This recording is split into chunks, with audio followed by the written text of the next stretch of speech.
Bismillahirrahmanirrahim. Assalamualaikum warahmatullahi wabarakatuh. Alhamdulillah nahmaduhu wa nasta'inuhu wa nastaghfiruh wa na'udzu billahi min shururi anfusina wa min sayyiati a'malina. Man yahdihillahu fala mudilla lahu wa man yudlil fala hadiya lahu. Asyhadu an la ilaha illallah wahdahu la syarika lahu wa asyhadu anna sayyidana Muhammadan 'abduhu wa rasuluh. Allahumma salli wa sallim wa zid wa barik ala sayyidina Muhammadin 'abdika wa rasulika an-nabiyyil ummi wa ala alihi wa sahbihi ajma'in. Qala Allah ta'ala fi muhkami tanzilih, a'udzu billahi minasy syaithanir rajim. Qalu subhanaka la 'ilma lana illa ma 'allamtana innaka antal 'alimul hakim. Wa qala an-nabiy sallallahu alaihi wasallam fi hadithihi syarif, من يريد الله به خيرا يفقهه في الدين. وأقول رب اشرح لي صدري ويسر لي أمري واحلل عقدة من لساني يفقه قولي. أما بعد، فإن أصدق الحديث كتاب الله، وخير الهدي هدي محمد صلى الله عليه وسلم في حديث. وشر الأمور محدثاتها وكل محدثة بدعة وكل بدعة ضلالة وكل ضلالة في النار، أو كما قال عليه الصلاة والسلام. Muslimin muslimat yang dirahmati Allah Subhanahu wa taala, alhamdulillah, bersyukur pada Allah Subhanahu wa taala dengan limpah kurniaannya kita dapat berkumpul pada malam ini untuk meneruskan pengajian, duduk dalam satu majlis ilmu yang penuh barakat dan rahmat daripada Allah Subhanahu wa taala. Dan pada malam ini saya akan bincangkan ataupun kita sama-sama berbincang pengajian ataupun hadis yang seterusnya daripada kitab Al-Arba'in An-Nawawiyah, iaitu hadis 40 yang dikarang oleh Al-Imam Nawawi rahimahullah taala, yang mana kita akan masuk hadis yang kedua. Pada malam ni minta maaf tak ada PowerPoint sebab saya dah bawa thumb drive bawa, tapi laptop tak ada. Ya, tak apa, next month saya bawa laptop saya sendiri in case apa-apa jadi. Pasal apa? Sebab yang ada kitab alhamdulillah lah, tapi yang tak ada kitab membantu juga kalau kita adakan PowerPoint. Kemudian teknologi yang ada sekarang ini, lebih-lebih lagi tak ada semua yang mampu nak bawa kitab ataupun tak teringat ataupun terlupa, ataupun ada berkemampuan jauh lebih mampu nak beli kitab tapi peluang tak ada, masa tak ada, sibuk kerja, weekend cuti dengan kawan dengan ahli keluarga dan sebagainya. Jadi sebab tu saya sediakan PowerPoint, jelas nampak, boleh baca. Nak hadis yang kedua ni yang sangat penting, hadis yang panjang. Kalau ada PowerPoint tu lebih kira, nampak, masing-masing boleh baca, kita boleh hayati. Sebab apa, dalam psikologi pendidikan ini tuan-tuan, dia ada kategori-kategori kesan dalam pendidikan.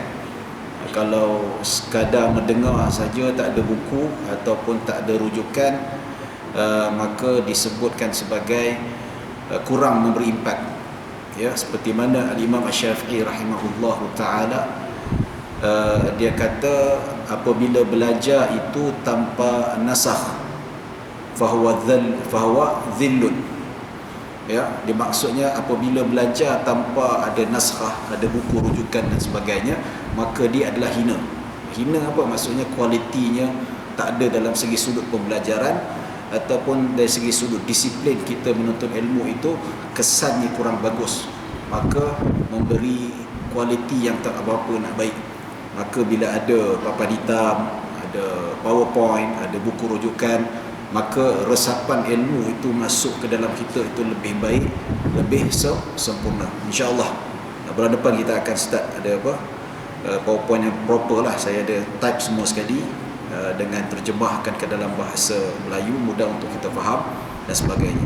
Baik, insyaAllah tuan-tuan dan puan-puan yang dirahmati Allah Subhanahu wa taala, hadis yang pertama kita bincangkan tentang hadis yang disebutkan oleh Nabi tentang niat. Tentang niat, iaitu berkaitan dengan keikhlasan di dalam kita melakukan amalan. Maksudnya Allah Subhanahu wa taala menilai amalan kita berdasarkan niat kita, berdasarkan hati kita, yang mana segala-galanya pada zahirnya bagus macam mana sekalipun, tetapi tidak disertakan dengan keikhlasan hati, maka amalan itu tidak diterima oleh Allah Subhanahu wa taala. Maka juga dalam hadis itu disebut segala amal-amal yang disebutkan sebagai amalan ibadah tidak sah sesuatu amalan itu kecuali dengan niat sendiri. Maka niat itulah secara praktiknya dia membezakan antara ibadah dengan adat. Sebagai contoh, kalau kita mandi biasa dengan mandi sunat berbeza. Apakah yang membezakan tuan-tuan? Sebab dari segi sudut kelakuan itu dia lebih kurang sama. Ada beza tak tuan-tuan kalau kita lihat yang biasalah, yang basic kita mandi sunat ataupun mandi wajib, sama saja lebih kurang. Ya, tak ada kata kalau mandi wajib kita basuh semua, kan? Tapi kalau mandi biasa kita basuh badan, kepala tak basuh. Itu jaranglah. Biasa kalau lelaki dia basuh sekali banyak, semua sekali dibasuh. Cuma kalau orang perempuan lah, bila time nak pergi kerja tu pagi-pagi memang dia tak basuh rambut. Pasal apa? Nak kering tu satu hal. Ya, jadi sebab itulah perempuan dia basuh rambut 2-3 hari sekali, ataupun balik kerja barulah dia basuh rambut. Jadi overall kalau kita mandi biasa tuan-tuan, memang kita basuh semua sekali. Itu secara overall. Ya, jadi bagaimana nak membezakan mandi ibadah ataupun mandi sunat ataupun mandi wajib? Mandi sunat macam apa? Mandi sembahyang raya, mandi hari raya, atau mandi sunat hari Jumaat. Jadi macam mana? Niat yang membezakan tuan-tuan dan puan-puan. Dan begitu juga niat juga membezakan antara martabat-martabat ibadah, antara ibadah sunat dan ibadah wajib. Ya, jadi selepas azan kita akan lakukan solat sunat. Kalau subuh kita akan buat solat fajar ataupun solat sunat fajar sebanyak 2 rakaat. Lepas itu tuan-tuan barulah kita buat solat fardu subuh. Jadi bagaimana nak membezakan kedua-duanya tuan-tuan? Padahal dua-dua sama. Ya, pada dua-dua sama, iaitu 2 rakaat 2 rakaat. Jadi saya pernah tanya orang, solat sunat fajar 2 rakaat dan solat subuh, apa macam mana kita nak bezakan? Beza dia ustaz baca kunut ustaz. Memanglah betul lah. Ya, tapi kalau tak baca kunut pun tetap sah juga solat subuh menurut mazhab Imam Syafi'i. Ya, tapi membezakan antara solat sunat fajar dengan solat fardu subuh adalah niat. Jadi sebelum masa kita takbiratul ihram itulah pasang niat dalam hati, yang membezakan ini adalah solat sunat dan ini adalah solat fardu. Baik. Jadi kita lihat pada hadis yang pertama, sebab itulah hikmah kenapa Imam Nawawi rahimahullah taala dimasukkan hadis yang pertama tentang keikhlasan ini. Sangat ditekan-tekankan supaya apa? Sebelum kita nak masuk hadis-hadis yang lain, mestilah kita jelaskan pendirian kita terhadap ibadah Allah Subhanahu wa taala, terutama berkenaan dengan hati. Nampak cantik, nampak bagus, nampak baik, tetapi hati yang Allah Subhanahu wa taala akan menilai. Begitu juga baru-baru ni tuan-tuan, ibadah kurban. Dalam Al-Quran Allah Subhanahu wa taala nyatakan, ya, Allah tak perlukan darah, Allah tak perlukan daging tu, cuma ikhlas bagaimana dia mengorbankan binatang itu. Ada orang dia korban seekor banyak. Ya, ada yang 1 bahagian, ada yang 3 bahagian, ada yang tak mampu dia pergi korban dekat Kemboja, dekat Afrika dan sebagainya. Pasal apa? Sebab lembu pun dah pandai letak GST tuan-tuan. Itu yang sampai 1 bahagian 950 katanya lah, wallahu a'lam. Ya, jadi tak mampu dia pergi buat korban dekat apa. Jadi kadang-kadang kita tengok orang yang korban seekor dekat Malaysia ni, banyak betul duit dia. Boleh beli 5,000 tu. Dia seorang saja boleh korban macam tu, dahsyat. Ya, itu terbaik. Kalaulah dia korban seekor itulah dalam keadaan hati yang ikhlas, bukan sebab nak menunjuk-nunjuk ataupun nak sebab dia ni kaya, masya-Allah. Setiap bulu itu dikira sebagai pahala. Lagi banyak darah mengalir, lagi banyak darah menetes, lagi banyaklah pahala yang Allah Subhanahu wa taala kurniakan. Tetapi di sebaliknya kalau kita lihat bagaimana sekalipun Allah menilai hati dia. Dia kata, engkau ni baru 1 bahagian, aku ni tengok 7 bahagian aku punya. Ya, engkau ni tak mampu berkorban dekat Malaysia mahal kononnya, duit tak ada lah tu, korban dekat Kemboja tu tak murah tuan-tuan. Ya. Jadi ada unsur-unsur macam ni, maka Allah tak pandang ibadah dia, tertolak ibadah dia, maka disitulah nanti Allah akan azab atas sebab beribadah, melaksanakan pengabdian pada Allah Subhanahu wa taala tanpa melihat pada keikhlasan, tanpa menjurus pada keikhlasan pada Allah Subhanahu wa taala. Jadi ini sangat penting tuan-tuan. Ya, hadis yang pertama, kalau kita nak bahaskan, perbahasannya sangat panjang sekali, terutama kalau kita cerita tentang hukum hakam, banyak melibatkan tentang niat. Tak apa, kita cerita secara ringkas saja, sekadar kita faham konsep hadis itu, apa yang perlu kita buat, apa yang perlu kita tanamkan supaya apa? Allah terima amal ibadah kita. Kerana apa? Hati yang ikhlas dalam beribadah itulah yang menentukan yang mana Allah akan terima amal ibadah kita. Kalau tak ikhlas, jangan harap Allah nak terima amal ibadah kita. Baik, tuan-tuan dan puan-puan dirahmati Allah Subhanahu wa taala, kita masuk hadis yang kedua. Ya, hadis yang kedua cerita tentang maratibuddin, ataupun terjemahannya martabat ataupun kedudukan agama, martabat agama. Ya, penjelasan tentang Islam, apakah yang dimaksudkan dengan Islam, apakah yang dimaksudkan dengan iman, dan apakah yang dimaksudkan dengan ihsan. Ya, baik, hadisnya panjang, kita akan baca sedikit demi sedikit insya-Allah.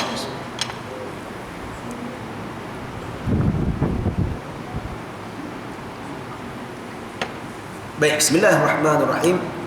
Qala al-musannif rahimahullahu taala wa nafa'ana bihi wa bi'ulumi fid dharain. An Umar radhiyallahu anhu, an Umar bin Khattab radhiyallahu anhu qala bainama nahnu 'inda Rasulillah sallallahu alaihi wasallam dhata yawmin. Ya, saya terjemah terus. Diriwayatkan daripada Sayyidina Umar bin Al-Khattab radhiyallahu anhu, beliau berkata, bainama nahnu 'inda Rasulillah sallallahu alaihi wasallam, satu hari kami duduk di samping Rasulullah sallallahu alaihi wasallam. Ya, duduk dalam Masjid Nabawi. Di dalam keadaan diriwayatkan bahawa ketika itu ada majlis ilmu yang dipimpin oleh baginda sallallahu alaihi wasallam. Dan dalam riwayat Nabi duduk di tempat yang agak tinggi sedikit. Macam kita lah. Ya, macam saya ni duduk tempat tinggi sedikit. Ya, itu disebutkan kalau ada majlis ilmu sunnah digalakkan mana-mana pengajar ke penceramah, cikgu ke tuan guru ke, kita bagi satu tempat lebih tinggi supaya audiens boleh nampak. Ya, itu katakan disebutkan dalam Sunan An-Nasa'i rahimahullah taala. Baik, ketika mana disebut oleh Sayyidina Umar mereka bersama Nabi, iaitu bukan Sayyidina Umar saja, iaitu sahabat-sahabat lain juga bersama Nabi sallallahu alaihi wasallam. Baik, idh tala alaina rajulun syadidu bayadus siyab. Ya, tiba-tiba ya datang seorang lelaki yang memakai pakaian yang sangat putih. Syadidu sawadil sya'ri, dan rambutnya sangat hitam. La yura alaihi asarul thafar, dan tidak kelihatan padanya kesan-kesan permusafiran. Apa saya jelaskan nanti tuan-tuan. Wala ya'rifuhu minna ahadun, dan tak ada seorang pun di kalangan kami kenal siapa yang datang ke sini. Ya, baik. Dimaksudkan di sini tuan-tuan, disebut ketika mana berada dalam satu majlis ilmu, tiba-tiba muncul seorang lelaki masuk ke dalam Masjid Nabawi. Ya, iaitu dia pakai pakaian baju warna sangat-sangat putih. Dalam riwayat menyebut bahawa para sahabat rasa takjub, dia rasa heran pasal apa keterampilan lelaki yang masuk ke dalam masjid itu. Ya, tiba-tiba masuk dalam masjid, dia memakai pakaian yang sangat putih. Pasal apa menjadi takjub tuan-tuan pakai sangat putih? Macam saya ni tuan-tuan, saya masuk dalam masjid sini, pelik tak? Tak pelik. Ya, sahabat kita yang lain pakai baju warna putih tak pelik. Tapi kenapa dalam hadis ni disebut bahawa para sahabat semua pelik? Pasal apa? Sebab Madinah tu bukan alam Nusantara. Sebab Madinah tu dia padang pasir. Ya, siapa duduk kat luar masuk dalam pasti akan ada kesan-kesan debu kat pakaian dia. Ya, itu sifat padang pasir tuan-tuan. Zaman sekarang kita jangan compare. Tak ada pun saya duduk masuk balik haji ni, saya masuk Masjid Nabawi biasa bersih je. Itu zaman sekarang, jangan jadi lurus bendul sangat. Ya, zaman dulu tak ada, zaman Nabi tu dah ada apa, zaman sekarang ni sudah ada simen dan sebagainya, pasir kurang dan sebagainya, apa kerja-pekerja pembersih, staf membersihkan 24 jam. Itu lainlah. Zaman Nabi tu memang keliling. Ya, hatta lantai Masjid Nabawi pun tak ada kapet, tak ada simen, tanah semata-mata. Dalam riwayat Nabi pun solat dalam Masjid Nabawi pakai selipar, dan juga para sahabat. Baik, dia masuk ke dalam Masjid Nabawi tak ada kesan kotoran, tidak ada kesan debu pun datang menghinggap pada pakaian dia yang sangat-sangat putih. Jadi itu yang menyebabkan kehairanan di kalangan para sahabat. Siapa dia ni? Ya. Kemudian dia kata syadidu sawadi sya'ri, dan rambut dia sangat hitam. Ya, rambutnya sangat hitam. Pasal apa? Pasal itu juga sama juga dengan pakaian. Rambutnya sangat hitam, rambutnya tidak ada kesan apa-apa yang terlekat dengan debu-debu di luar sana. Juga menghairankan. Pakaian tak ada debu, baju pun tak ada debu, dan rambut pun tak ada debu. La yura alaihi atharus safar, dan tidak kelihatannya padanya tentang kesan-kesan pemusafiran. Ya, kalau orang datang daripada jauh, daripada musafir, naik kuda, naik unta dan sebagainya, pasti nampak kesan seperti mana debu. Dan kedua, nampak muka penat. Ya, ataupun nampak muka letih. Tetapi yang datang ni tuan-tuan, seperti mana disebut oleh para ulama, tak nampak muka letih, nampak muka ceria saja. Ya, muka pun tak berdebu, muka suci bersih. Ya, suci dalam debu tuan-tuan. Macam itulah dimaksudkan. Ya, dia kata la ya'rifu minna ahadun, sehingga salah seorang pun di antara kami ataupun setiap seorang di antara kami tak kenal siapa ini. Ya, yang dimaksudkan seperti mana disebutkan oleh Imam Ibn Hajar, lelaki yang datang itu dengan pakaian yang serba cantik, serba sempurna, bukan pakaian Arab-Arab Badui, Arab kampung. Orang bandar pakai lain, orang kampung pakai lain, betul tak? Kalau kita tengok identiti yang mana kelihatan masyarakat berbeza dari segi sudut geografi. Mana lelaki ini datang daripada orang bandar dan tidak dikenali. Kalau dia orang bandar, tak ada seorang pun di kalangan ahli Madinah kenal dia. Maksud ini orang asing. First time semua nampak kat situ. Apa terjadi tuan-tuan? Hatta jalasa ila Nabi sallallahu alaihi wasallam fa asnada rukbatayhi ila rukbatayhi. Sehinggalah dia datang dan duduk di sisi Nabi sallallahu alaihi wasallam, dan kemudian dia menyandarkan lututnya kepada lutut Nabi sallallahu alaihi wasallam. Dia pertemukan, duduk depan-depan Nabi, bukan sahaja duduk jauh-jauh, sangat rapat. Rapatnya itu sehinggalah lutut lelaki yang datang tadi bertemu dengan lutut Rasulullah sallallahu alaihi wasallam. Baik, wa wada'a kaffaihi ala fakhidhai, dan beliau, iaitu lelaki itu, meletakkan kedua-dua tangannya itu di atas paha Nabi sallallahu alaihi wasallam. Jadi menambahkan kehairanan di kalangan para sahabat. Siapa lelaki ini? Ya, datang terus duduk di hadapan Nabi, sandarkan lutut je pada lutut Nabi, dan tangan itu diletak atas paha Nabi sallallahu alaihi wasallam, nak menceritakan bahawa betapa dekatnya dia dengan Rasulullah sallallahu alaihi wasallam. Tapi dalam riwayat ini sangat ringkas.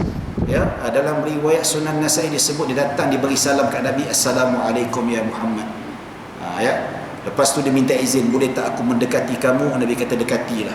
Itu dialog yang agak panjang sedikit dalam Sunan Nasai, cuma diringkaskan di dalam Sahih Muslim ataupun yang dimasukkan ke dalam Arba'in Nawawiyah ini. Ya. Maka dia letakkan tangan di atas paha Nabi sallallahu alaihi wasallam. Itu riwayat yang sahih disebutkan oleh Sunan Nasai. Wa qala ya Muhammad, tiba-tiba dia sebut ya Muhammad, dia panggil ya Muhammad pula. Maka ini juga bertambahlah kehairanan di kalangan sahabat Nabi sallallahu alaihi wasallam, dan ada di kalangan mereka rasa geram juga. Puang ajar betul, panggil Muhammad saja. Ya, sebab apa? Ada ayat suci Al-Quran turun, ya, di mana Allah Subhanahu wa taala menegur para sahabat yang panggil Nabi macam kawan dia sendiri. Betul tak? Ya, kita dengan pakcik sendiri pun kita tak berani nak panggil nama, kita panggil Pak Long, Pak Lang dan sebagainya, ataupun pemimpin kita. Ya, kita punya PM, kita punya menteri besar, berani panggil nama Najib apa khabar? Tak berani. Mesti panggil dia Datuk Seri, ya, Datuk dan sebagainya, ada gelaran-gelaran tertentu. Maka itu berlaku pada zaman Nabi sallallahu alaihi wasallam. Sebahagian sahabat dipanggil Nabi dengan nama saja, Muhammad, apa khabar Muhammad? Maka turunlah ayat suci Al-Quran di mana Allah Subhanahu wa taala berfirman, la taj'alu du'a rasulillahi bainakum ka du'ai ba'dukum ba'dha. Nabi sallallahu alaihi wasallam, Allah Subhanahu wa taala berfirman, jangan kamu jadikan panggilan kamu kepada Rasulullah sallallahu alaihi wasallam seperti panggilan kamu di antara satu sama lain. Ya. Jadi ini jelas larangan Allah Subhanahu wa taala. Tetapi lelaki yang datang tadi dahlah pelik, tak ada kesan pemusafiran, duduk rapat dengan Nabi, letak tangan atas paha Nabi sallallahu alaihi wasallam, panggil Muhammad pula. ya Muhammad, menambah kepelikan. Ya, tapi sahabat tak berani nak bersuara, dia senyap, tunggu dulu apa pengakhiran. Pasal apa? Adab depan guru. Guru tak marah, dia pun tak marah. Ya, baik. Kemudian apa jadi selepas itu? Ya Muhammad, akhbirni 'anil Islam. Dia kata, terangkan aku tentang Islam. Ini start dia tanya. Apakah jawapan diberi dan apakah terjadi selepas itu? Kemudian Nabi sallallahu alaihi wasallam berkata, faqala Rasulullah sallallahu alaihi wasallam, al-Islamu an tashhada an la ilaha illallah wa anna Muhammadan Rasulullah wa tuqima as-salata wa tu'ti az-zakata wa tasuma ramadana wa tahujja al-baita in istata'ta ilaihi sabila. Baik, disebutkan Islam itu adalah bersyahadah la ilaha illallah, tiada Tuhan disembah melainkan Allah Subhanahu wa taala, wa anna Muhammadan Rasulullah, dan bersyahadah ataupun naik saksi bahawa tiada Rasul Muhammad itu adalah pesuruh Allah Subhanahu wa taala. Ya, baik. Ini diceritakan tentang sifat ataupun definisi Islam itu sendiri. Ya, yang lelaki ni tanya, maka Nabi jawab Islam itu adalah bersyahadah dengan dua kalimah syahadah. Apakah yang dimaksud dua kalimah syahadah? Asyhadu an la ilaha illallah wa asyhadu anna Muhammadan Rasulullah, dan kamu mendirikan solat, ya, membayar zakat, puasa di bulan Ramadan, dan mengerjakan haji bagi mereka yang mampu melakukannya. Baik.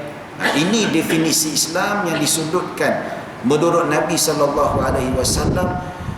Islam itu pada hakikatnya ia adalah amal-amal yang zahir. Ya, tak apa Ustaz. Ya, dia kita nanti dia ambil masa lah. Terbuang masa kita nak step up apa semua kan. Tak maaf ya. Terima kasih. Baik. Jadi masa sangat mencemburui kita. Ya, bukan isteri kita saja mencemburui. Ya, masa juga mencemburui. Jadi saya ambil keputusan apalah, insya-Allah next month kita akan back to PowerPoint balik insya-Allah. Ya. Baik. Jadi Nabi terangkan Islam ini adalah amalan yang zahir. Ya. Islam ini bukan sekadar kita dalam hati saja, tetapi mesti dipotretkan melalui amalan-amalan zahir. Ya. Yang pertama, kalau orang itu Islam, pertama sekali dia mesti syahadah asyhadu an la ilaha illallah wa asyhadu anna Muhammadan Rasulullah. Sebab itu kalau orang nak masuk Islam, dia kena syahadah. Faham tak faham dengan cerita kena sebut asyhadu an la, kemudian translatekan dia, kasih faham. Ya. Jadi sebab itulah kalau orang masuk Islam, dia kata tak apalah, saya dah syahadat dalam hati, tak sah. Dia kena lafazkan. Pasal apa? Dalam hadis jelas perintah Nabi SAW nak jadi Islam mesti juga disabitkan dengan amalan zahiriyah, amalan zahir, iaitu mulut, ya, hati itu amalan batin, ya, mulut, tangan itu adalah amalan zahiriyah. Apabila dia sudah menerima syahadat dengan hati yang ikhlas, pada zahirnya sebut syahadah la ilaha illallah wa anna Muhammadan Rasulullah, maka disitulah kita lihat bahawa dia diterima sebagai saudara baru, sebagai Islam. Ya, bagaimana hati? Hati itu urusan Allah Subhanahu wa taala. Kita tak ada kuasa untuk menilai isi hati manusia. Kita tak boleh petikaikan dia ni ikhlas ke tidak ni. Dia ni masuk Islam pasal apa? Nak duit zakat, nak apa dan sebagainya. Itu bukan pertikaian yang sepatutnya keluar daripada mulut kita. Yang menilai isi hati manusia hanya Allah Subhanahu wa taala. Kisah yang berlaku ketika mana peperangan, ada seorang sahabat Nabi sallallahu alaihi wasallam namanya Usamah bin Zaid radhiyallahu anhu. Perang tuan-tuan, dia nampak ada seorang lelaki ini dia perang, dia bunuh beberapa orang Islam. Dia target je mamat tu, aku nak bunuh. Sampai tak dia dapat kejar orang tu, dia berperang lawan. Tiba-tiba lelaki kafir itu dia jatuh. Ya, dan dia kalah. Apabila Usamah bin Zaid nak tetak dia, tiba-tiba dia kata la ilaha illallah asyhadu an la ilaha illallah. Dia syahadah situ. Usamah stop kejap. Nak mati bukan nak syahadah pula. Ya, dia pun sembelih juga. Dia bunuh. Ya. Balik ada aduan sampai pada Nabi SAW. Nabi marah, kenapa kau buat macam tu? Wahai Rasulullah, dia ni masuk Islam bukan apa, takutkan pedang aku. Sedangkan sebelum ini dia banyak bunuh orang Islam. Kenapa aku nak biarkan dia hidup? Ya. Dia bersyahadah, aku tahu, bukan ikhlas kerana Allah, tetapi kerana apa? Nak selamat daripada mata pedang ini. Lalu sebab itulah aku bunuh. Maka Nabi kata, adakah kau boleh baca hati dia? Mana tahu dekat akhirat nanti dia akan bawa kalimah la ilaha illallah, akan mempertikaikan perkara ini, akan menuntut balik hak darah dia. Mana tahu ketika itu dia betul-betul ikhlas? Boleh tahu? Wah, ketika itulah Usamah bin Zaid menangis punya menyesal. Dia katalah, kalaulah aku ni baru masuk Islam kan bagus. Dia kata orang baru masuk Islam ni tak ada dosa. Dia rasa sangat-sangat terbeban. Dia nampak Nabi sangat-sangat marah. Dia mengambil tindakan membunuh seorang yang telah sebut kalimah la ilaha illallah Muhammadur Rasulullah, dengan anggapan kononnya dia boleh membaca isi hati, dia boleh mengagak, sedangkan isi hati itu agakannya tidak boleh pada manusia, tapi disabitkan melalui ilmu Allah Subhanahu wa taala. Tapi biasa itu kesilapan, itu dinamakan manusia. Sahabat Nabi juga melakukan kesilapan, tetapi sahabat Nabi insan yang sangat mulia, didikan Rasulullah sallallahu alaihi wasallam, buat kesilapan, mereka sangat menyesal dan kembali pada Allah Subhanahu wa taala. Ya, itu sahabat. Ya, jangan fikir sahabat tak pernah buat silap. Sahabat ada banyak buat silap. Ya, Sayyidina Hassan bin Sabit pun pernah terpengaruh dengan fitnah orang munafik memfitnah Sayyidah Aisyah. Fitnah apa? Fitnah berzina pun pernah berlaku. Kemudian dia bertaubat balik. Ya, itu sahabat Nabi, kelebihan dia. Kena tegur dengan Nabi, cepat-cepat menyesal dan bertaubat. Kita ni buat salah banyak kali pun tak nak bertaubat. Itu kita, beza kita dengan sahabat Nabi SAW. Baik. Jadi pada hakikatnya tuan-tuan, Islam itu amal zahir, amalan yang zahir yang disebutkan oleh Nabi, iaitu mendirikan solat, iaitu solat lima waktu, ya, dan mengerjakan zakat, dan disebutkan berpuasa pada bulan Ramadan, dan mengerjakan haji bagi mereka yang mampu. Ini saja ke? Tak, ada banyak lagi. Tetapi pada hakikatnya inilah yang disebutkan tunjang Islam itu sendiri. Sedangkan amalan-amalan Islam yang lain banyak lagi tuan-tuan, termasuklah amalan-amalan yang sunat. Ya, seolah-olah dengan 5 ini saja boleh menjadikan seseorang itu Islamnya kuat. Berbeza kalau orang yang Islam bersyahadah tetapi tidak solat, tak bayar zakat dan sebagainya, adakah dia jatuh kafir? Dia tidak jatuh kafir, tetapi dia menjadi Islam yang tidak sempurna. Ataupun dia tak bayar zakat, dia tidak berpuasa, kita tak boleh hukum dia sebagai kafir, tetapi kita boleh hukum dia sebagai fasik. Ya, fasik ni dia lebih kurang macam sesat macam tu lah, tapi tak jatuh kafir. Kalau dia mati tetap dalam Islam, wajib dikafankan, wajib dimandikan, wajib disolatkan, fardu kifayah dia, dan ditanam di tanah perkuburan. Cuma yang membezakan dia boleh jadi kafir kalau dia mengaku Islam tapi dalam masa yang sama dia mengingkari salah satu daripada kefarduan daripada rukun Islam yang 5 ini. Sebagai contoh, dia kata di Islam, tapi saya rasa Islam ni sepatutnya bukan macam ni. Dia kata sepatutnya solat 5 waktu ni tak ada sebenarnya. Ini semua rekaan para ulama, contoh. Ya. Dia kata sebenarnya haji ni tak ada, cukuplah sekadar kita duduk Malaysia saja sudah cukup kita. Macam dekat Iran tuan-tuan. Ya, bagaimana kerajaannya menghalang rakyatnya supaya mengerjakan haji dekat Mekah, rupa-rupanya dia buat haji kat Karbala tuan-tuan. Ini satu hal yang saya tak tahu lagi lah. Kalau ada mana-mana kelompok yang tak ada ilmu cuba masih nak mempertahankan Syiah, tak apalah, kita tak mengkafirkan dia pasal apa, dia masih bersyahadah, walaupun jelas-jelas dia melakukan bid'ah yang sangat besar. Rukun Islam itu bukan main-main. Ya, dia kata tak ada ilmu, tiba dah cakap kita ni apalah, sibuk-sibuk dekat Malaysia ni menyesatkan Syiah, tak bagi Syiah beramal kat Malaysia. Apa benda lah, kita ni kan kena toleransi. Hindu boleh beramal, Buddha boleh beramal kat Malaysia, Syiah tak boleh buka masjid sendiri. Saya kata tak ada ilmu jangan cakap. Tak ada ilmu jangan bercakap.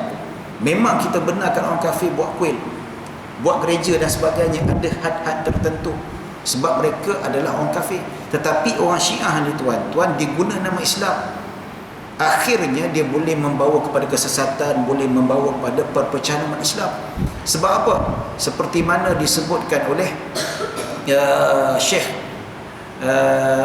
Ihsan Ilahi Zahir, ya, ulama ahli sunnah dekat Pakistan. Dia kata Syiah dengan ahli sunnah ni merupakan 2 jalan sungai yang berbeza, yang tidak akan bersatu. ya, kalau kita ni Syafi'i, Hambali, Maliki, dia satu sungai, ya, tapi dia berpecah dengan jalan masing-masing, cara masing-masing. Tetapi Syiah dengan Ahli Sunnah ni jalan yang berbeza, tak sama. Pasal apa? Akidah dia berbeza, kepercayaan dia berbeza, tuan-tuan. Haji tengoklah, kita apa mazhab Ahli Sunnah, Syafi'i, Maliki, apa semua apa ni Mekah, apa haji dekat Mekah, kat tanah haram. Tak ada buat pula kita kat Malaysia, buat kat mana, dekat Genting Highland, tak ada pula, tuan-tuan. Ya, yang mazhab Maliki kat Afrika pun sama juga. Kalau tak ada mampu, tak payah pergi, tak wajib. Dia boleh buat Mekah dekat Karbala, tuan-tuan. Belum masuk lagi dia mengkafirkan sahabat, hero-hero kita. Dia tuduh Sayyidina Abu Bakar, Sayyidina Umar sebagai berhala Quraisy. Macam-macam lagi dia tuduh Sayyidah Aisyah berzina dan sebagainya. Bentuk dia, orang tak faham, ya. Jadi dari segi sudutnya dia boleh mut'ah pula. Mut'ah ni kahwin kontrak, sebiji dah, tuan-tuan. Kahwin kontrak ni, tuan-tuan, dengan pelacuran tak ada beza, sama saja, tuan-tuan. Jadi macam tu kita nak benarkan, tuan-tuan. Kita nak benarkan ideologi macam ni tersebar kat Malaysia. Sampai sahabat memaki sahabat, melaknat sahabat. Sebab apa? Saya pernah ada experience. Berlaku ini, perkara yang berlaku dekat Subang Jaya. Ada seorang tuan haji datang jumpa saya, "Ustaz, tolong saya, tuan. Ya, pasal apa rupa-rupanya menantu dia tu Syiah. Dia kahwin dengan anak perempuannya, anak perempuan pun dia Syiah. Dia kata anak sekarang mengandung, nanti akan lahir cucu saya, confirm cucu saya jadi Syiah." Kenapa tuan haji tak periksa? Sebab Syiah ni sebelum dia kahwin, dia menantu saya, dia sebelum kahwin dia nampak ahli sunnah 100%. Time sembahyang subuh dia bacalah kunut, tuan-tuan. Semayang sebiji macam kita. Tapi kat belakang-belakang dia semayang style dia, tuan-tuan. Jadi benda-benda macam ni dia kata, "Tolong saya macam mana nak buat ni?" Lala saya bagi nombor telefon seorang kawan saya, dia ni pakar kajian tentang Syiah. Dia pandai berdebat. Jumpa, dia kuat lah. Tak tahu lepas jadi minta jadi timbul hidayah dan sebagainya. Jadi macam ni, "Ustaz, kalau macam tu anak saya perlu minta cerai." Kata memang perlu minta cerai.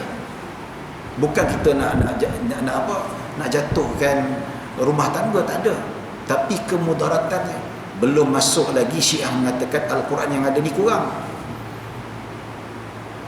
Belum lagi dia kata Al-Quran yang kita ada sekarang ni dikurang, banyak disembunyikan oleh para sahabat. Syiah ni kita banyak, saya boleh buktikan buku-buku rujukan dia banyak.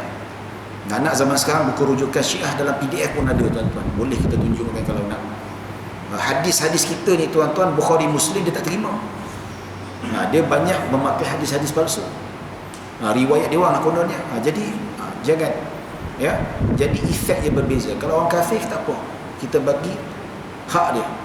Tetapi kalau dia cuba memainkan api perkauman, cuba memainkan sistem agama, kerajaan boleh ambil alih, boleh ambil tindakan. Tapi Syiah ni, tuan-tuan, akan dimasuk. Dia buat masjid, dia buat komuniti. Start lah. Dia start, dia kata, "Engkau ni sunnah betul ke agama kau ni? Kau beriman pada Imam Syafi'i. Imam Syafi'i ni bukan datang daripada Rasulullah. Kami ni Syiah ambil daripada keluarga Rasulullah SAW." Orang dia macam tu. Ramai terikut, tuan-tuan. Lalas, ramai yang disesat. Sebab itulah atas nama Islam, atas nama perpaduan, kerajaan wajib menghalang perkembangan Syiah dekat Malaysia ini. Seperti mana berlaku depan Nabi SAW. Atas nama Islam, golongan munafik dia buat satu lagi masjid, Masjid Diara namanya. Nabi runtuhkan masjid, tuan-tuan. Ya, orang munafik bina satu lagi masjid, Nabi runtuhkan. Pasal apa? Sebab pembinaan satu lagi masjid boleh memecah belahkan umat Islam, boleh jadikan umat Islam kepada dua kelompok. Apatah lagi mazhab yang asing, yang sesat, yang jauh daripada kaedah yang sebenar. Baik, tuan-tuan dan puan-puan yang dirahmati Allah Subhanahu wa taala. Ya.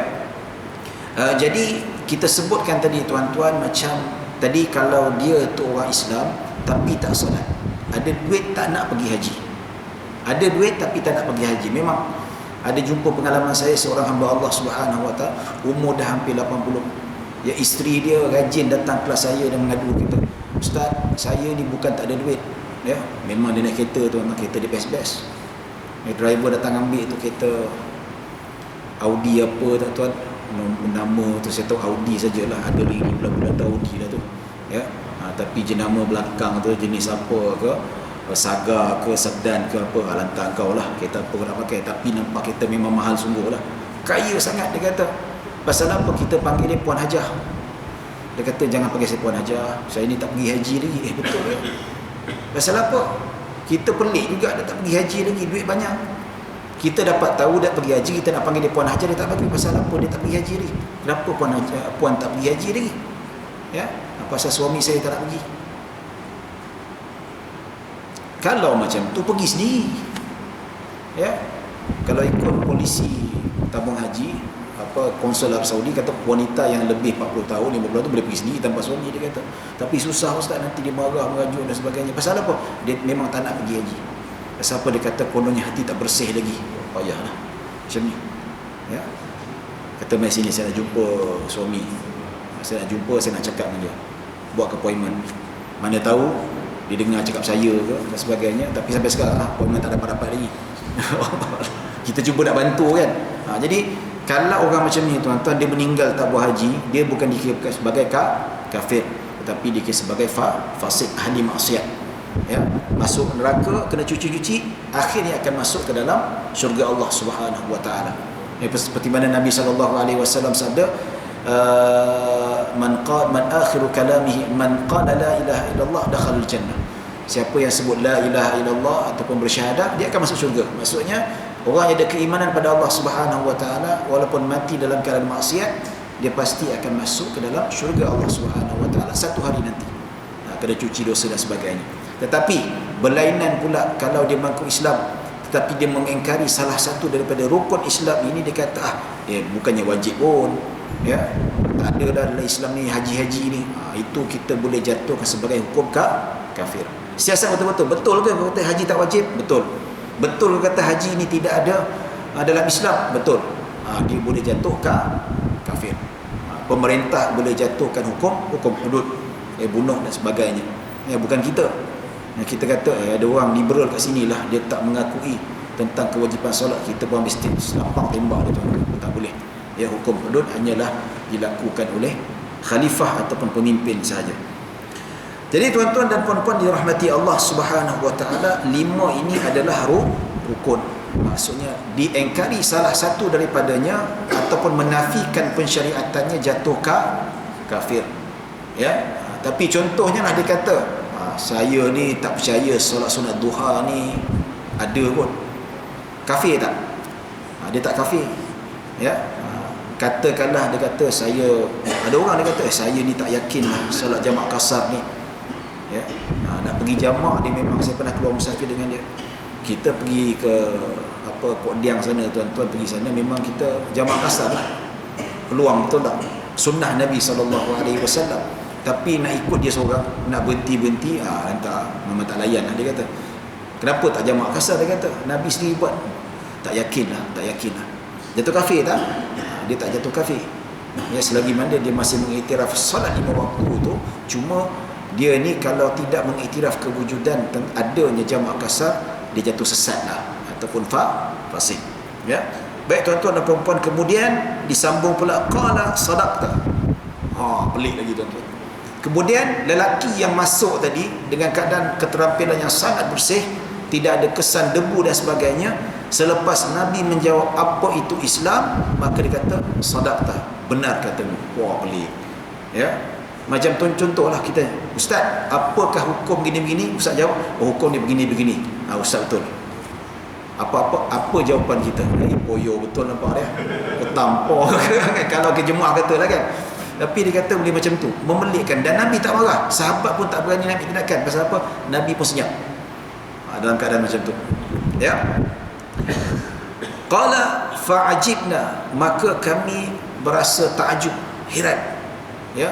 Bertanya dalam masa yang sama, selepas Nabi menjawab, dia pula kata benar. Macam tu.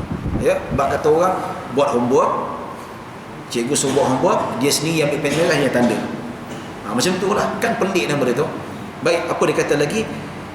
Fa'ajibna lahu yas'aluhu wa yusaddiquhu, kami rasa takjub dengannya. Dia bertanya, kemudian dia pula yang membenarkan jawapan-jawapan itu. Ya, qala fa akhbirni 'anil iman. Kemudian dia berkata lagi, lelaki yang pelik tadi, dia kata, wahai, dia azan. Ya, dia kata, terangkan aku tentang iman. Maka Nabi SAW mengatakan, an tu'mina billahi wa malaikatihi wa kutubihi wa rusulihi wal yawmil akhir wa tu'mina bil qadari khairihi wa syarrihi.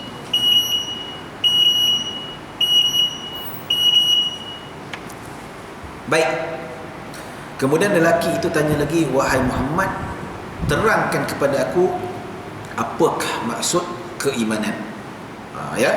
Kemudian Nabi berkata, iman itu adalah engkau beriman pada Allah, pada para malaikat, ya, pada kitab-kitab, beriman pada rasul-rasul dan hari akhirat, dan kamu beriman dengan qada dan qadar Allah, sama ada baik yang buruk. Inilah asas disebut sebagai rukun iman. Yang kita belajar kat sekolah rendah, tuan-tuan, start belas masuk kita belajar apakah rukun iman, apakah rukun Islam. Inilah berdasarkan hadis Nabi sallallahu alaihi wasallam. Dan yang dimaksudkan dengan keenam rukun ini, tuan-tuan, rukun iman ini, iman yang dimaksudkan di sini adalah amalan-amalan batin. Amalan-amalan batin itu kepercayaan. Maksudnya seseorang itu kalau nak jadi Islam, disebutkan sebagai orang yang beriman, mestilah ada disebutkan amalan-amalan batin, iaitu kepercayaan dan keimanan. Seperti mana disebutkan, dzalikal kitabu la raiba fihi hudan lil muttaqin alladzina yu'minuna bil ghaibi wa yuqimuna as-salata wa mimma razaqnahum yunfiqun. Ya, dan itulah kitab Allah, iaitu Al-Quran, diturunkan yang tidak ada keraguan, ya, sebagai petunjuk bagi mereka yang bertakwa. Siapakah bertakwa? Iaitu yang beriman. Walladzina yu'minuna bil ghaibi, yang mereka yang beriman pada benda-benda gaib yang mata tak nampak, mata kasar tak nampak, ataupun kita buat kajian saintifik pun tak nampak, tuan-tuan. Contoh kita buat masuk makmal, kita buat kajian, nampak syurga tak? Ya. Jadi inilah disebut sebagai keimanan. Sebagaimana yang disebutkan, seseorang itu disebutkan orang beriman, dia beriman dengan apa yang dikhabarkan oleh Allah Subhanahu wa taala dan Nabi Muhammad sallallahu alaihi wasallam. Antaranya yang tunjangnya adalah keenam-enam ini. Allah, itu paling tinggi sekali. Kalau tak beriman pada Allah Subhanahu wa taala, tidak dikira sebagai orang Islam, kafir secara rasminya. Dan beriman kepada malaikat. Malaikat kita sebut, kita belajar dulu pukul 10, dan ramai lagi. Ada malaikat yang kerjanya mencatat amalan kita kiri kanan. Ada malaikat yang tukang tanya dekat alam kubur, ada yang tukang jaga syurga neraka, ada yang tiup sangkakala, ada yang cabut nyawa, ya. Dan ketua segala malaikat adalah malaikat Jibril alaihi salam, yang menghantar wahyu Allah Subhanahu wa taala kepada para nabi. Ada orang tanya, Ustaz, Jibril kerja dia hantar wahyu kan? Ya. Jadi sekarang Nabi dah tak ada apa kerja dia. Ya, saya pun jawablah, Jibril pun sekarang dia kata dia pencin rasanya. Dia pencin kot, maka dia pencin sekarang ni. Jadi dia kata tak payahlah tanya benda macam tu. Allah sajalah yang tahu kot apa yang Allah nak buat, apa Allah tugaskan dia. Ya, wallahu alam, selagi mana tidak dikhabarkan oleh Nabi sallallahu alaihi wasallam, kita beriman saja. Jadi tak perlu nak tanya apa dia, pening kepala lah, sakit kepala, migrain, pasal apa, aku duk fikir apalah malaikat Jibril buat sekarang ni. Ustaz tanya pun dia tak jawab, ustaz sana pun tak jawab juga, ustaz sana tak bagi tanya, apa pun nak jawab ni, pening kepala. Dia pening kepala, tuan-tuan, minta MC 3 hari, tuan-tuan. Dia fikir benda macam tu. Jadi tak payah fikir macam tu, kita fikir saja apakah hikmah kejadian malaikat itu sendiri. Antaranya dia diciptakan sebagaimana hamba Allah yang sangat taat pada perintah Allah. Ada yang malaikat kerja dia sujud 24 jam, beribu-ribu tahun. Ada yang rokok je kerja dia, ada yang bertasbih, bertahmid, ada yang kerja dia bertawaf, dan macam-macam lagi, tuan-tuan. Ya, dan kita Allah, seperti mana wajib kita beriman, wujudnya kita Allah, terutama kita beriman pada Al-Quran. Siapa tak beriman pada Al-Quran, dia kafir. Contohnya Al-Quran ini kuranglah, Al-Quran ini tak asli dah, itu sudah cukup untuk disebutkan sebagai ciri-ciri yang kufur. Dan disebutkan juga hari akhir, Rasul Nabi, para Nabi dan Rasul, wajib kita beriman.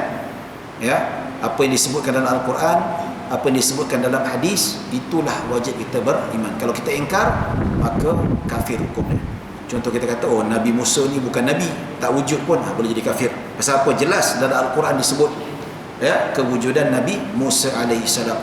Dan mengikut ulama ahli sunnah wal jamaah, terdapat 25 nabi yang disebut secara jelas di dalam Al-Quran dan hadis Nabi sallallahu alaihi wasallam, ada 25. Hafal tak? Kalau tak hafal, balik tanya anak-anak. Ya, suruh anak cek, hafal balik tuan-tuan. Ya, macam tu jugalah, ada orang dia tak hafal doa makan, tak hafal doa tidur, tak hafal macam mana. Balik tanya anak, sebab apa? Ada dalam segi bersekolah dia orang tuan-tuan, kena hafal sekolah petang dan sebagainya. Kalau tak hafal, pergi dekat YouTube, cari lagu 25 Rasul Raihan.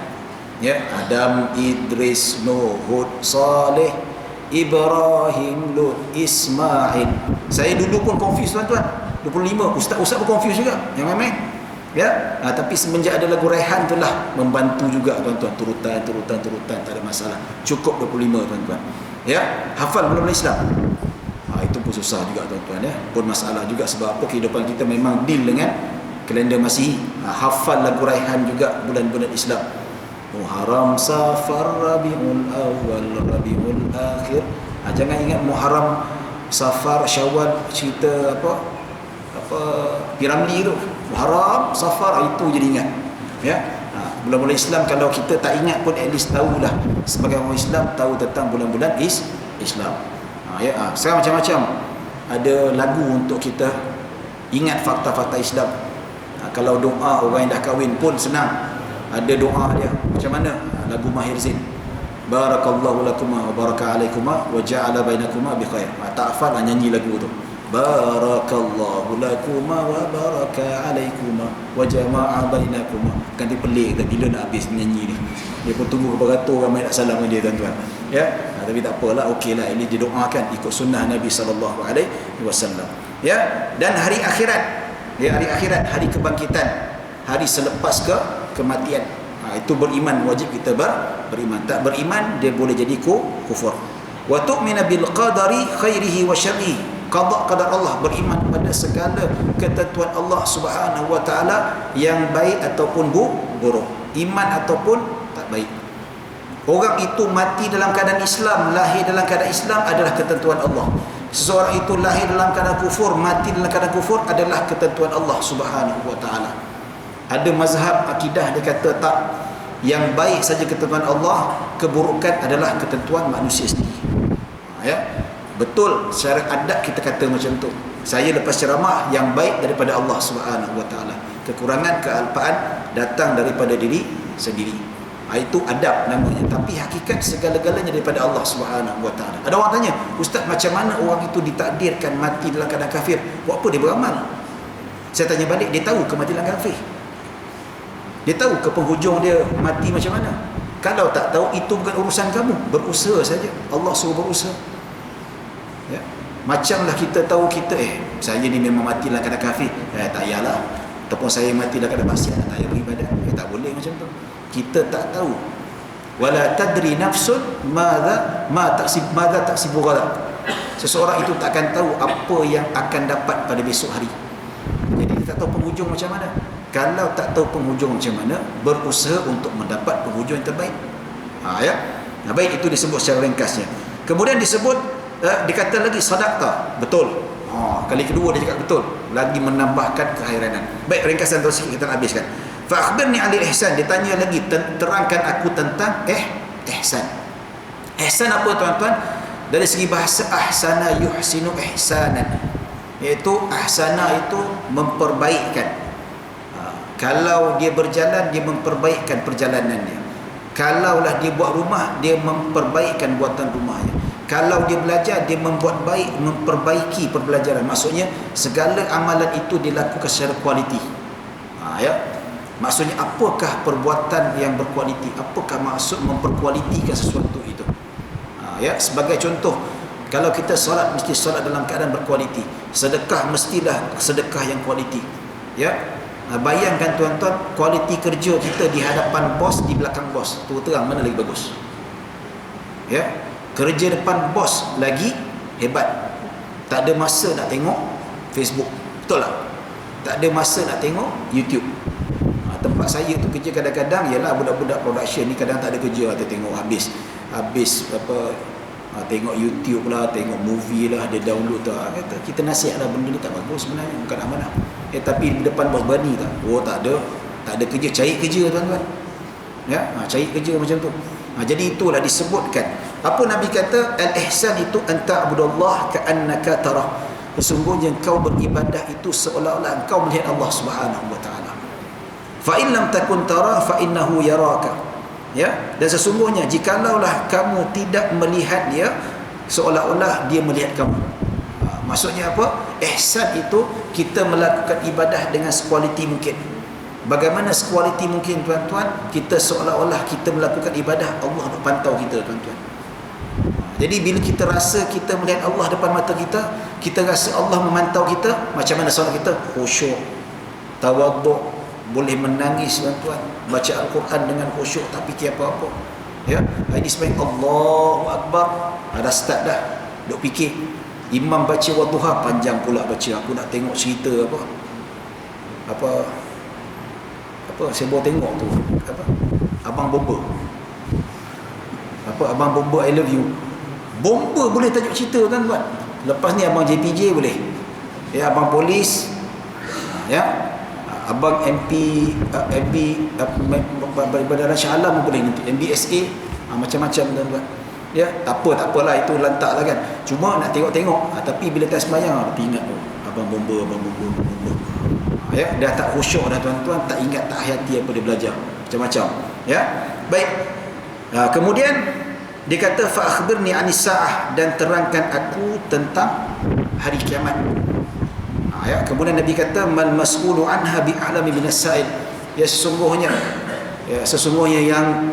yang tidaklah yang bertanya itu lebih mengetahui daripada tidaklah yang ditanya itu lebih mengetahui daripada yang bertanya. Maksudnya Nabi tak tahulah. Ya, kiasan dia kata lelaki tertanya bilakah berlakunya hari kiamat. Nabi kata aku tak tahu. Ya, yang tanya ni tak tahu, aku lagi dah tak tahu. Maksudnya macam tu. Kemudian qala fa akhbirni an amaratiha, dan terangkan aku tentang tanda-tanda hari kiamat. Maka Nabi kata tanda-tanya antalidal amatu rabbataha, hamba perempuan melahirkan tuannya. Ini ada khilaf di kalangan para ulama, tapi pendapat yang paling rajih dijelaskan para ulama iaitu berleluasanya amalan ataupun sikap derhaka pada ibu. Jadi dah besar nanti, bila kecil mak jaga dia, dah besar dia jadikan mak macam kuli batak. Dia tengking mak dia tuan-tuan. Macam-macam kita boleh tengok dekat media sosial, dekat Facebook, boleh tengok dekat YouTube. Dia tengking mak di selamba saja tuan-tuan. Yang baru-baru saya tengok dekat hospital, dia tolak kursi roda, mak dia tu dah tua. Dia tolak-tolak kepala dia macam tu saja tuan-tuan. Kurang ajar. Kalau depan mata aku siap lah, kursi roda tu banding kepala dia. Kurang ajar punya anak. Ini tanda-tanda kiamat, berluasanya sikap penderhakaan kepada ibu bapa, seolah-olah anak yang dilahir itu dah besar jadi Tuhan. Jadi itu tuan, dan memerintah mak itu seperti hamba sahaya. Perintah tu, perintah ni dan sebagainya. Ya, buat anak reti, tapi duk penderit hantar anak, suruh mak jaga. Satu sen pun tak bagi tuan-tuan. Mak adalah nak rehat, dah tua dan sebagainya, nak kena jaga anak kita tuan-tuan. Dia pun pergi bercuti lah apa dan sebagainya. Ada jenis duk mengadu. Ya, Sabtu Ahad je dia hantar cucu kat rumah mak, dia pergi mana berjoli laki bini tak tahu pergi mana lah. Pun ada juga. Jenis macam tu, jadikan mak sebagai hamba. Banyak nak ceritakan, banyak lagi tuan-tuan. Ya, wa annal hufatal uratal alata ri'a asya'i yatatawaluna fil bunyan. Ya, mereka yang secara ringkasnya mereka yang tak berkasut, ya, ataupun pakaian yang mereka yang telanjang budak, atau pakaian yang tak sempurna, ataupun pakaian copang-camping, ataupun orang miskin, ya, dahulunya penjaga kambing, maka lama-kelamaan mereka meninggikan binaannya. Ini orang kata orang Arab lah kat Dubai tuan-tuan. Dulu tu kaki ayam je pakai baju copang-camping, jaga kambing. Sekarang ni dah bina bangunan tinggi-tinggi. Itu tanda-tandanya, bukan salah tuan-tuan, tapi Nabi dah cerita tanda-tanda hari kiamat berlaku macam tu. Antaranya banyaknya penderhakaan, kemudian orang yang dulu terkenal dia miskin, pengembala kambing, sekarang sudah membina bangunan tinggi-tinggi. Dan saya cakap berdiri kat Arab, dia marah. Hanya Arab saja yang jaga kambing, orang Melayu pun jaga kambing juga. Ya, tu KL Tower tu, KLCC tu pun tinggi juga. Kita ya juga orang kita pun dulu kaki ayam, jaga kambing juga, jaga ayam. Sekarang dah pandai buat bangunan tinggi-tinggi. Tak kisah Arab ke mana-mana ke. Jadi itu tanda-tanda kiamat. Ya. Kemudian baik, dia sebut ni 2 tanda saja tuan-tuan. Sebenarnya hari kiamat banyak tanda-tanda disebut hadis yang sahih. Ada satu kitab yang khusus dikumpulkan oleh para ulama, hadis-hadis tentang tanda-tanda kiamat, tanda-tanda kecil dan tanda-tanda besar. Yang disebut dalam hadis ini adalah tanda-tanda kecil, bukan tanda-tanda yang besar. Baik, ringkasan, thumman talab, pergi macam tu saja pun bertambah kehairanan. Tak ada ucap terima kasih, minta diri dulu ya, nanti ke salam waktu, tak ada, terus minta diri macam tu, pergi saja, menambahkan kehairanan para sahabat. Falabitha maliyan, hairan, ya. Thumma qala ya Umar atadri man as-sa'il. Kemudian Nabi SAW panggil Umar, wahai Umar, kau tahu tak siapa yang tanya tadi? Siapakah lelaki itu? Qultu Allahu wa rasuluhu a'lam. Ya, sesungguhnya Allah dan Rasul sahaja yang mengetahui siapa lelaki itu. Maka kata Rasulullah sallallahu alaihi wasallam, fa innahu Jibrilu atakum yuallimukum dinakum. Ya, Nabi kata lelaki itu adalah Jibril. Jibril datang untuk mengajar kamu tentang agama kamu. Ya, rupa-rupanya dia datang, sebab itu pelik. Ya, datang dalam keadaan tak ada kesan pemusafiran, sangat tampan, sangat bersih, sangat suci dan sebagainya. Ya, sangat wangi dalam riwayat lain. Lepas tu tanya, dia pun membenarkan pula. Rupa-rupanya yang tanya tu orang jahil. Ya, yang tanya tu Jibril adalah guru Rasulullah sallallahu alaihi wasallam. Ya, setiap bulan Ramadan setiap tahun Nabi akan bertemu dengan Jibril, akan memperbetulkan bacaan dia. Ya, otomatik Jibril ini adalah guru Nabi Muhammad sallallahu alaihi wasallam. Jadi tak heranlah dia jumpa Nabi panggil Muhammad, anak murid dia. Ya, jadi macam kita tak boleh lah Tok Guru panggil Ali, kena panggil Cikgu Ali ke dan sebagainya, penghormatan. Tapi kalau Jibril yang mengajar Nabi dipanggil anak murid Nabi Muhammad pun tak ada masalah. Ya, memang dia malaikat Jibril, ada kedudukan khusus di sisi Allah Subhanahu wa taala. Dia tanya soalan itu dan membenarkan itu rupanya untuk mengajar agama kepada para sahabat yang hadir ketika itu, yang ramai duduk dalam majlis Nabi sallallahu alaihi wasallam. Jadi maaf ambil masa lebih sikit tuan-tuan, hampir 15 minit. Sebab apa nak habiskan hadis ini? Kalau kita tangguh-tangguh tak habislah kitab hadis 40 ini. Mungkin makan masa 4-5 tahun baru nak habis. Baik tuan-tuan dan puan-puan dirahmati Allah Subhanahu wa taala, setakat itu saja dapat saya sampaikan. Mungkin ada 1-2 soalan sebelum kita tutup majlis.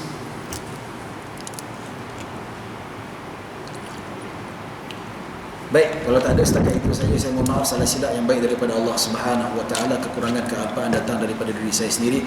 Aqulu qawli hadza wa astaghfirullahal azim li wa lakum wa lisa'ilil muslimina wal muslimat wal mu'minina wal mu'minat. Bismillahirrahmanirrahim. Allahumma ja'alna hadza jama'an marhuma wa tafarraqna min ba'di tafarraqan ma'suma. Allahumma la tarfi maqamina hadha dhamman illa ghafartahu wa la hamdan illa farajtahu wa la dayna illa qadaytahu ولا حاجة من حوائج الدنيا والآخرة إلا قضيتها يا رب العالمين. وصلى الله على سيدنا محمد وعلى آله وصحبه وسلم. الحمد لله رب العالمين. السلام عليكم ورحمة الله وبركاته.